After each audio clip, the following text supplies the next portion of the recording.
Hello, hello. Welcome to Leap Taken. Here at Leap Taken, I talk about all things witchy, craft related, law of attraction, manifesting, esoteric, and everything else in between.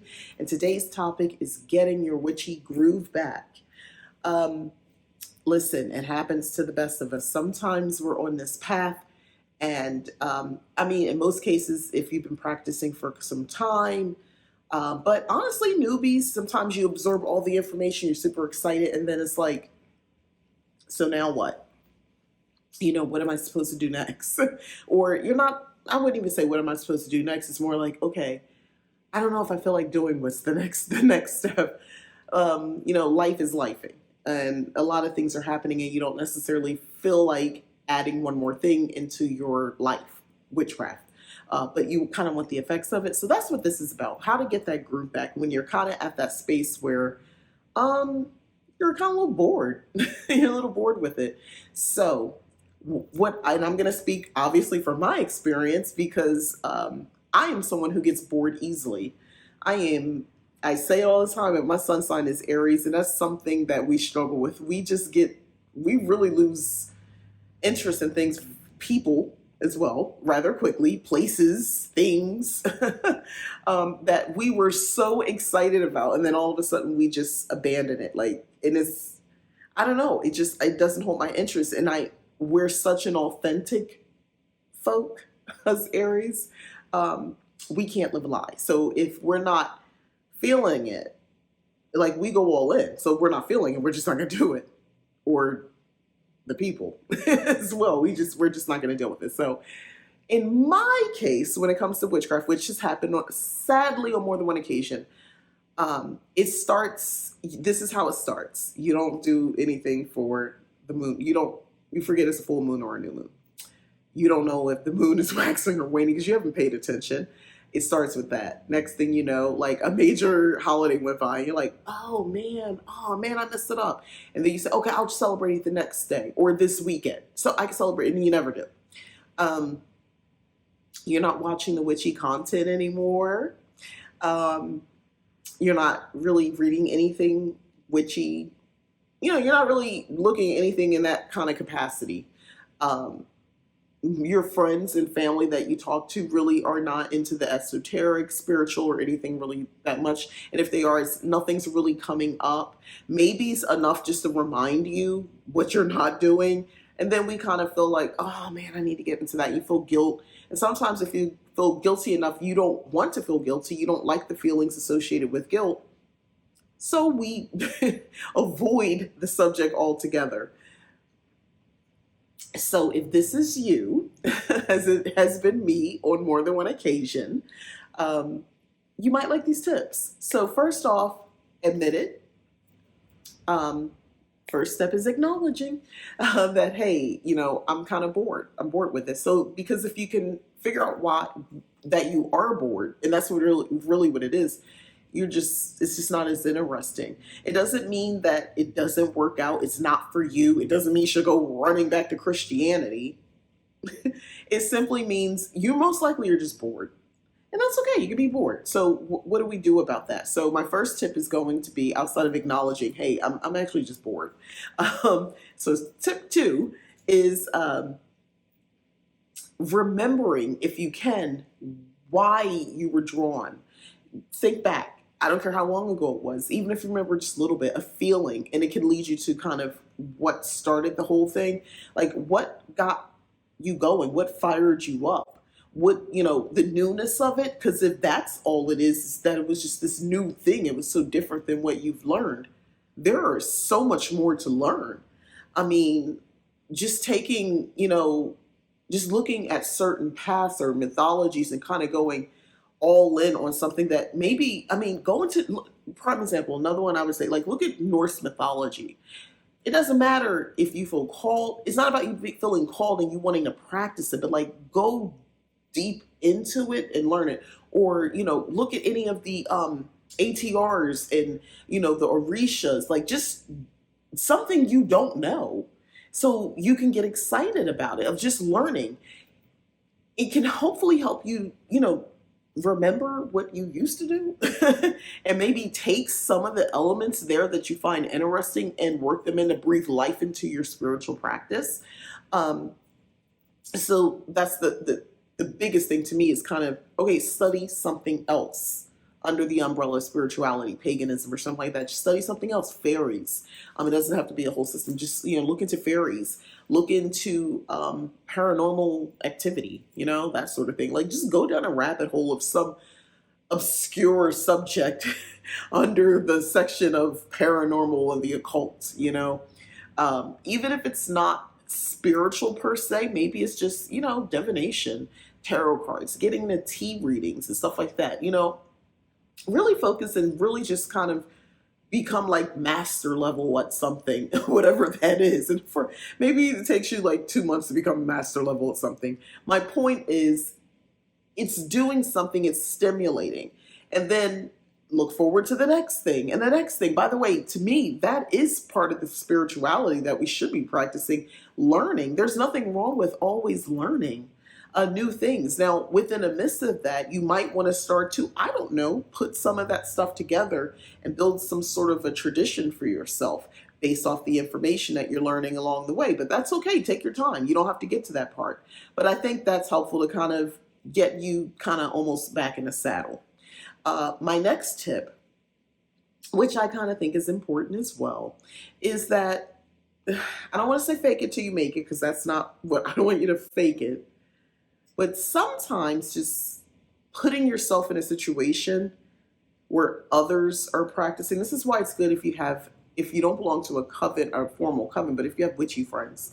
So even if you are clearly falling out of it, if you didn't have this engagement, if you didn't have this ritual you were going to do, you probably wouldn't have done anything.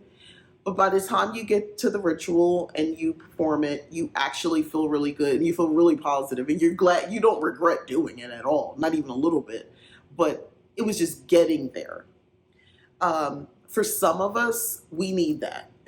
Not all the time, but sometimes we need the outside accountability that you have with a commitment to others, so that we follow through and stay consistent, because there's a benefit to us staying consistent. So that's one of the reasons I think it's good to sometimes find community, because when you're on your own, it's easy to fall down this rabbit hole of just disinterested with the whole thing.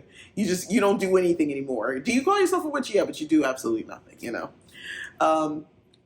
I have done that. Has been me more than one time, sadly. But anyway, yeah, find an accountability partner until, and it could be not to be on you, because they don't have to know that you're kind of feeling disinterested on your own.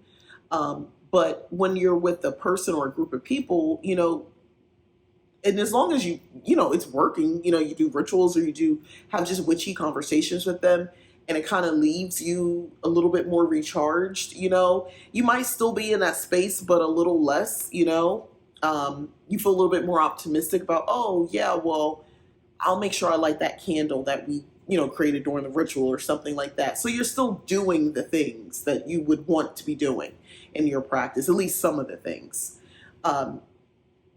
So yeah, maybe we'll just say accountability partners and not fake it till you make it. I like that better. So my next tip, all right, hear me out. Don't do anything. Continue on the path. Maybe you really do need a break. Maybe you don't need to find something new. You don't need to involve other people. Maybe you really just need a break. Sometimes life just be lifing. And, it could become overwhelming. And I'm not even going to say, oh, your mental health. I mean, yeah, protect your peace, protect your mental health. Okay, if you're this person, and I'm suggesting this, it's not just the witchcraft. It's not just your practice. You're finding a lot of things in your life are just, you don't have feeling, like you're numb. And that's something else is going on. But you might need that time to figure that out. All the things that used to interest you no longer interest you for some reason. And things that were, relatively good for you and that you found satisfying, you're just not and you're gonna see that in other parts of your life. So there's something else going on, and you need some time to figure that out. Figure it out. Take the time you need. What that time looks like, that's you make that call. That's up to you. It may not be a couple days, weeks, or months. It might be years, where you just need that time. Only you know that. Now, because I love my practice so much, and I love practicing and talking about witchcraft. I would hope it isn't that long for you if you're watching this, and this is kind of making sense to you. Try those up. The first two tips first of immersing yourself in something else. See if that helps first. If you can get enough energy from that, to continue on. But if nothing is really pulling you, and you just have this kind of apathetic way about you right now, then I would just say take a complete break. Maybe we don't need to get re-energized. Maybe there's something else we need to heal first, right? So yeah, do nothing. That's the answer. Possibly do nothing, and then do something else about your overall, well-being. Maybe there's something else happening. Okay, so my last tip. Hear me out on this one. So we already went through the obvious things. Find something else. Accountability, partner. Get some other people involved. So maybe you kind of stay on your path, or possibly not do anything and just really take a break. So my last tip, believe it or not, immerse yourself in just witchy content. Now, trust me, I know I make witchy content, but hear me out. Immerse yourself in witchy content. It works. So for me, when I feel like I've read all the books, sometimes books help, but like watching YouTube channels, witchy content creators, Instagram, TikTok, even if I know you're doing it, I don't want to say wrong, that sounds mean. Even if I know what you're doing makes no sense to me, and I can see obvious problems in it, it gets me fired up enough a little bit. So that's good for me. But movies, go back, Practical Magic, The Craft, witchy movies, stuff like that. Read books, paranormal fiction, with witchy lead characters. Immerse yourself in this fiction world, maybe, and maybe a glimpse of highly curated content of other people's lives, and not to see yourself in it, not to judge either. Or you could judge, that could be fun sometimes, just a little bit. Hey, who's gonna know? You're in your own head. But not too much though, because that's not the point of this. But the point is kind of immerse yourself to imagine you as that character. Imagine once the movie ends, what more is to that story? Is there more to that story? Before they go to the other scene, do you see something else playing out in the previous scene of when they were finally found the spell book and they found the spell that they needed to bring the guy back to life? Do you see more? When they're doing the spells on the TV show or the movie, do you see how they could have added something more? Or, I know mugwort actually is used for this, or something like that. Maybe not at first. At first you might just be enjoying it, but it can kind of get you a little excited. Dare I say, depending, it's your personal taste, but sometimes things that are targeted more to children, take a look. It's pure. It's pure. And you might find some relevance there in this fictional world, and it doesn't have to be American stuff. Anime and things like that, go out there, maybe, head on over to Marvel and look at those movies and stuff like that.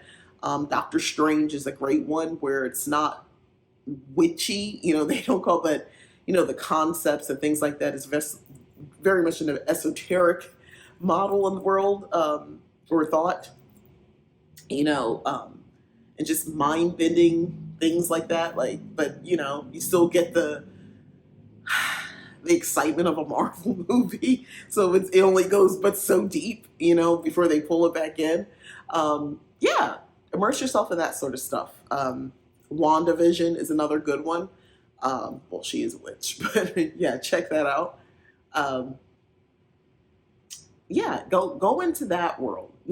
Go and get out your world and just go into others, fiction. Like I said, immerse yourself in other witchy content creators, and follow things, and just watch and learn. Yeah, but it could be good for your mind to not necessarily be thinking what you're not doing and feeling the guilt around it, and just kind of consuming for a little bit. It's kind of like the other thing where you kind of just, you're not doing anything per se, you're just consuming, you're not actually putting anything into practice. But that might be okay for a bit, and I think that's actually good to sometimes take a beat and, hey, maybe I'll immerse myself in this over here and learn a little thing or two. Maybe it's time for a change altogether, but doing that sort of stuff might give you a glimpse into maybe doing something different with your practice. The things that I do today, I didn't always used to do. I didn't always call myself a cottage witch. I didn't see myself as a cottage witch. Initially, I started off as Wiccan. So let's just start there. And on top of that, I firmly didn't work with any sort of deities at all for a good part of my practice. Didn't deal with that at all. I can't believe I actually, to this day, like, I can believe it, but it's amazing to me how much I do differently now than I did, years ago. 10, 20. How long have I been doing this? When you were almost 20 years ago. Yeah. Dang, I had to really sit with that. But yeah, um, really perplexed. I'm not doing the math and all the numbers like that. But anyway, yeah, I'm really, it's shocking how much my practice has changed. But there have been gaps. Sometimes gaps because there was just, life was lifing. I have videos about that where we went through this stage where we were no longer in our own home. We had to go live with my whole family, husband and kids. We had to go live with a relative for like 4 or 5 months. And then, because things just took a downturn, the whole country was going through it. But we definitely felt it because of the work that we were in. So it was an issue. And we lost, we didn't lose it. We gave up our place because we couldn't afford to pay. And we gave up before it got to a point where it was an issue, and moved in with family and had to recoup. And it took a few years to recoup because the money wasn't like it was. And it's like a whole reality check. Everything just changed. So I wasn't practicing during that time. I just did not practice anything. And at that point, I was definitely still in the Wicca, kind of 1 foot in, 1 foot on the way out, but it got real hazy for me. I was still very much a believer in Wiccan ideology at that point. It's not like I changed my mind about anything. I just wasn't physically practicing and doing anything like I had been doing before. I didn't buy any new books. I didn't for a bit. Like I just couldn't find it in me, just because my life it became so overwhelming. And my refuge at that time would go to the beach, and there I would just cry. And that was more of a mental health thing. Yes, spiritual, because I have a spiritual connection to the ocean. But yeah, that's what I did. That's the most that I did. But yeah, and eventually after a while, I needed that time though, because I had to lick my wounds, so to speak. I was going through a lot. So I understand what this is like. Like that was an extreme situation. I mean, I've had other situations where I just was disinterested in what I was doing. It was just, honestly, I got bored with everything. I didn't see the value in buying any more witchy supplies. So I say all that to say, I definitely understand how one gets there, whether it's just regular boredom, whether there's something bigger happening, whether there are external forces at play that really is just taking all of your attention, and you just don't have it in you. Now, the practicing witch in me who has been experienced understands that that's actually when you want to really try your best to lean more into your witchcraft. So tips to kind of be proactive is that get build your apothecary cabinet. Have your teas, have your oils, your candles, your herbs, your salts, your enchanted items, your spelled beauty products, soaps, lotions, and potions. Um, your previously set aside, already filled, charged cooking tools and things like that. A lot of witchcraft is pre-work, purchasing things or maybe finding things that you don't have an immediate use for, but you feel intuitively it may come in handy because those apathetic or dark days may come. Most likely they will. So at some point it would be good for you to have something in place to help yourself. So kind of, do a solid for future you that might be struggling with her practice. I can't suggest that enough. That's something I actually do. So I do certain things and I already infuse magic into them, like my nighttime self-care routine and morning as well, honestly, self-care routine. And I infuse it with all types of magical elements and things like that. I use, essential oils, spelled soap, shampoos, I use color magic, aromatherapy. As long as I'm doing those things, I know I've already charged those things that the products that I'm using. So that I'm doing the work. I'm practicing the magic. Even if in that time I'm not saying affirmations or words of power or some sort of charm, it's already been done. My initial intent when I was in it, very involved, all in, I charged those things so they didn't stop being charged. But yeah, so look out for future you who might become disinterested over time. That's why I think it's important to have your grimoires and things like that. Sometimes just sitting still and looking at like your magical journals and things like that. And if you're somebody like me, you have more than one because you have different things for different reasons, or maybe you finished the whole book. Just go through each page and see what you wrote down, see the things that you learned is also good. Immersing yourself in witchy content. That could be super helpful to you as well. These are just sort of some bonus things now. But I think that could be really helpful, honestly, to kind of, again, make you question, am I on the right path? Have I exhausted, what I can get out of the path that I'm currently on? Because that's a whole other thing. It's not about you just being disinterested because you're just bored. It's more you're bored because you've gotten what you can get. I see that happening with certain paths. I'm not gonna lie to you. I see that happening with those. Not everybody. I know some people who have practiced Wicca for a number of years, and they don't have like any desire to go away from that path. However, I have found that that's a lot of other people who start off as Wiccan and then they have totally gotten off that track. It just was not enough for them. It didn't do enough for them over time. Initially, yes, but they wanted to learn more. I find people who work, I gotta be careful with this. I see people who do certain paths, we'll call it folk magic. How about that, folk magic?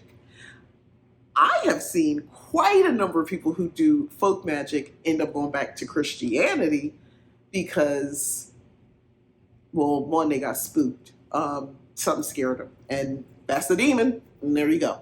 Because a lot of times, a lot of folk magic practices that people do overlap with like the Bible and Christianity. So they kind of, overlap. So there's always that 1 foot in, 1 foot out. Hey, if you are managing that and balancing that and you like it, great. However, have noticed that those are the ones who tend to, the moment there's a bit of apathy, boredom, or, they got spooked, they immediately jump back over into the Christian film anyway. They're back over there again, which, by the way, 9 times out of 10, they're not going to stay, because there was a reason they left that as well. But, those are fear-based decisions usually at that point. But, it's everybody has to express themselves and live their life, and whatever rings true to them, they have to go through that. If, that's what their path is. But I'm just saying, I notice that. I do. I over the years, I've seen that. People who tend to kind of only stay in this one little thing. I'm somebody, I'm going to look into dragon magic. I'm going to look into fairies. I'm going to look into some esoteric stuff. I'm going to want to find some old manuscripts and get my hands on a digital copy and read it. I'm trying to learn, about, a certain region, a small section region in Africa, a specific country. I want to go into their, ancient culture. I want to read, what their practices were. It doesn't matter to me if it's something I'm willing to do in my current practice. Like, I want to just learn. Like, I'm interested in things like that. I'm interested in modern approaches to things, where people, talk about chaos magic, and, we talk about glamour magic and all that sort of stuff. Like, I am interested in just learning more, and yes, consuming more, and at some point practicing. I don't have to do everything that I've read or seen. It doesn't all have to come with me. Sometimes it's good just to absorb that information, and like I do with everything else in my practice, maybe I reserve some for, when the time comes. But it's good that I have that knowledge now. I needed to gain that knowledge, but I'll use that down the road. Or maybe I won't, but it was just interesting to me to learn it. But I'm going to get on to a full-blown tangent about that. I'm about to start talking about chaos magic and dragons. So we're going to stop here. And no, those don't necessarily go together, but I would have made it go together if I continued on this train of thought, because I was already about to get into something. Oh gosh, but hopefully these tips are helpful. Again, when I do my videos, when I talk about witchcraft, when I talk about anything, I'm almost always trying to find a way to make sure that I'm clear, that my point comes across, and more importantly, that I'm being authentic. I'm not talking about something that I don't know. And if I am speaking on something that I don't know, I tell you that, hey, I'm learning. Let me tell you what I've learned so far. So hopefully that came across with this video, because I have taken some opportunity to kind of be a bit of a consumer of witchy content recently. That is something I noticed. In the quest to be aesthetically pleasing,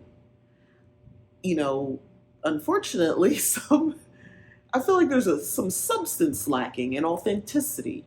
I really do live this practice. I'm really out here calling myself a witch. When I go out and about and I have my fun t-shirts on with their fun witchy sayings, I'm really going to the store dressed that way. I'm really walking around, with my jewelry on, whether, this is pretty tame, but, I have other things, and, I'm me all day. Me all day. I'll just say that. So, I'm a real one over here. I'm a real witch. So I am sharing from my very real witch experiences, and then, the other witches I've encountered as well. So thank you so much for watching. Again, I am Mika. This is Leap Taken. Please don't forget to hit like, subscribe, share, and if you're interested, hit the join button to join Leap Taken membership. My allergies are really acting up today. And also head over to leaptaken.com. Check out the services that I offer as well. And as always, thanks again for watching. All right, bye.